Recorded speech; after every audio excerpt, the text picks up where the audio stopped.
మెదక్ జిల్లా రామాయంపేట మండల కేంద్రంలో ఆశా వర్కర్లను పోలీసులు ముందస్తు అరెస్టు చేశారు. తెలంగాణ రాష్ట్ర ప్రభుత్వం తమకిచ్చిన హామీ మేరకు ఉద్యోగ భద్రత కల్పించాలని 18,000 రూపాయల కనీస వేతనం అమలు చేయాలని డిమాండ్ చేస్తూ చెలో హెల్త్ కమిషనర్ కార్యాలయం ముట్టడికి పిలుపునిచ్చారు ఆశా వర్కర్లు. ఈ క్రమంలో తెల్లవారుజాము నుంచి ఆశా వర్కర్లు సిఐటియు నాయకురాలు బాలమణిని పోలీసులు అరెస్టు చేసి స్టేషన్కు తరలించారు.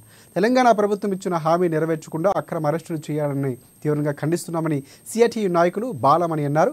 ఇప్పటికైనా ప్రభుత్వం స్పందించి ఆశా వర్కర్లకు కనీస వేతనం అమలు చేయాలని, గతంలో చేసిన పనులకు బిల్లులు చెల్లించాలని డిమాండ్ చేశారు. లేని పక్షంలో ఆశా వర్కర్ల ఆధ్వర్యంలో నిరసన కార్యక్రమాలు, ధర్నా కార్యక్రమాలు చేపడతామని హెచ్చరించారు.